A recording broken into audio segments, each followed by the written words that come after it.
Puji Tuhan, haleluya, selamat pagi, salam sejahtera bagi kita semua. Kita bersyukur jika di pagi hari ini kita boleh sama-sama diberikan kesempatan sekali lagi oleh Tuhan untuk menikmati kasih Tuhan dalam kehidupan kita, sehingga pagi hari ini kita boleh bangun dengan tubuh yang sehat dan tubuh yang diberkati oleh Tuhan. Pagi hari ini sebelum kita memulaikan aktivitas kita, mari kita sama-sama mendengarkan kebenaran firman Tuhan yang akan menjadi pedoman dan kekuatan bagi kehidupan kita. Kita berdoa supaya kebenaran firman Tuhan ini boleh menjadi rema dalam kehidupan kita di sepanjang hari ini. Sebelumnya mari kita berdoa. Kami mengucap syukur Tuhan di pagi hari ini kami boleh bangun dengan tubuh yang sehat dan tubuh yang diberkati oleh Tuhan. Terima kasih Tuhan Yesus.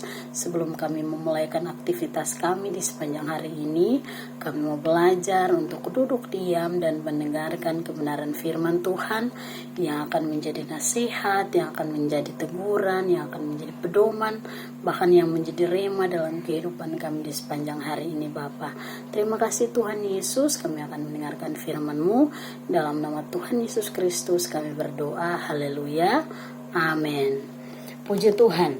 Bapak Ibu yang terkasih dalam Tuhan, tema firman Tuhan kita pada pagi hari ini berbicara tentang iman kita mengalahkan dunia. Sekali lagi, tema firman Tuhan kita pada pagi hari ini berbicara tentang iman kita mengalahkan dunia. Ayat pokok kita terambil dalam 1 Yohanes pasal 5 ayat yang pertama sampai ayat yang kelima. Tetapi kita akan membaca dalam ayat yang keempat saja, yang berbunyi demikian: sebab semua yang lahir dari Allah mengalahkan dunia, dan inilah kemenangan yang mengalahkan dunia, yaitu iman kita. Puji Tuhan.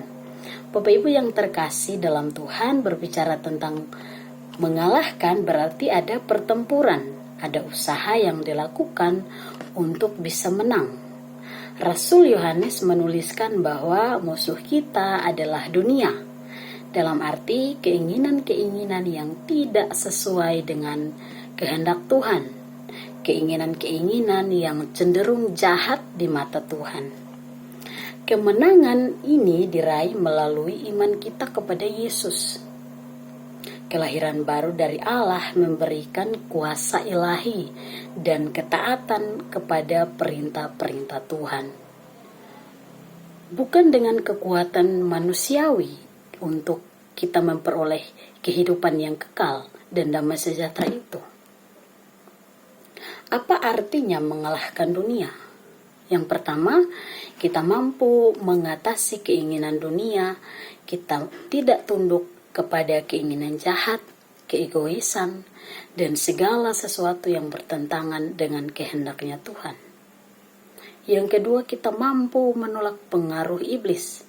Kita bisa menaklukkan pengaruh iblis yang menyebabkan kebinasaan.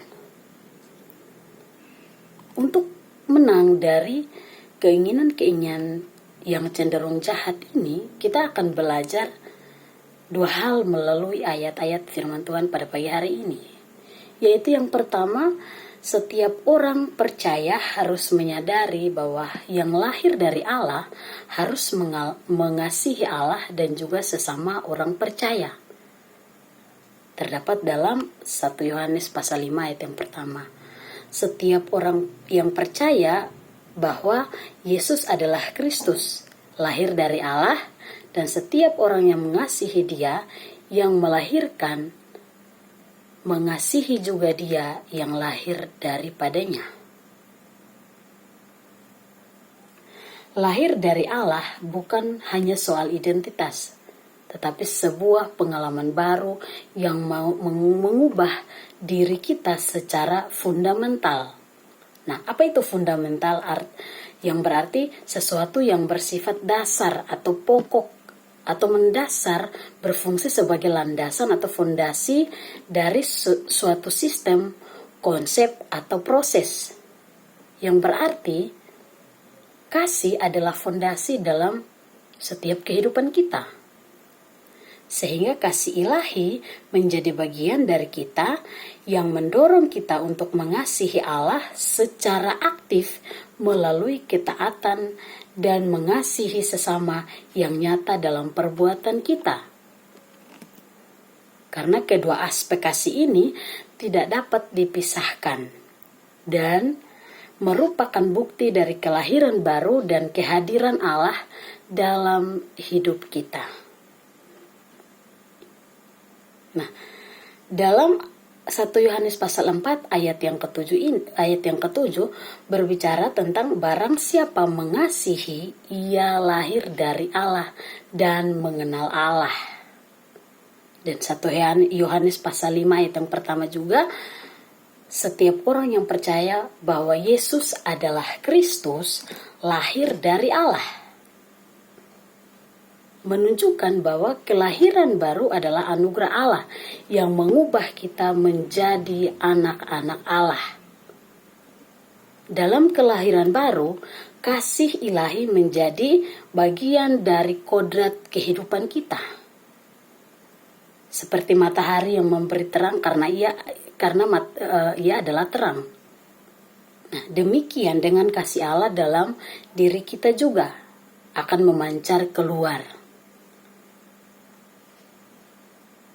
Kepedulian terhadap sesama bukan selalu berbicara tentang materi ataupun hal-hal yang tetapi hal-hal yang seperti nasihat dan juga sikap empati dan apa saja yang bisa kita lakukan untuk sesama kita atau orang di sekitar kita, merasa dikasihi dan dipedulikan.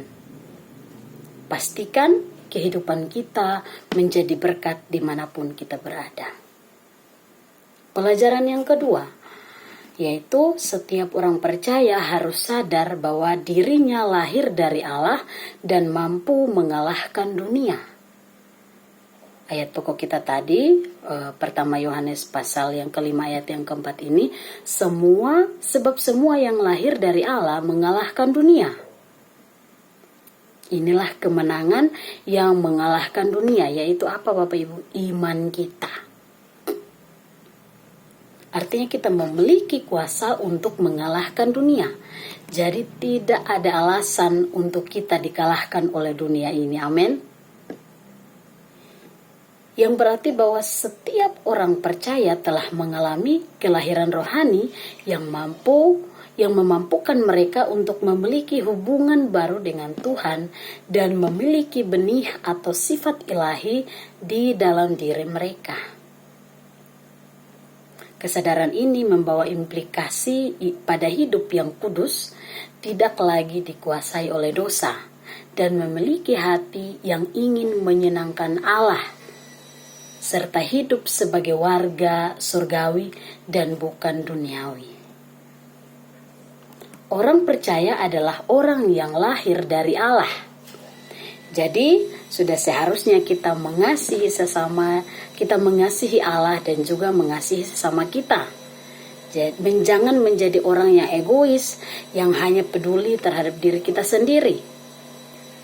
Sebagai orang percaya, kita harus belajar untuk peduli dengan sesama kita.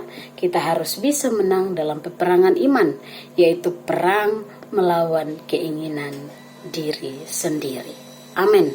Puji Tuhan, biarlah kebenaran firman Tuhan ini dapat memampukan kita menjadi orang-orang yang mampu untuk mengalahkan keinginan-keinginan duniawi. Puji Tuhan, mari kita berdoa.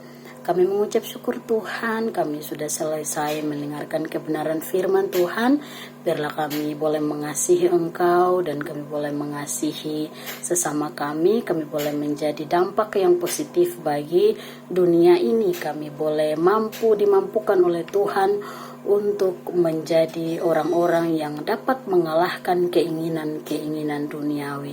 Terima kasih Tuhan, mampukan kami di sepanjang hari ini. Kami akan melangkah bersama dengan Tuhan. Tuhan memberkati kami di sepanjang hari ini Bapa. Dalam nama Tuhan Yesus Kristus kami berdoa. Haleluya. Amin. Puji Tuhan, selamat pagi, selamat beraktivitas. Tuhan Yesus memberkati.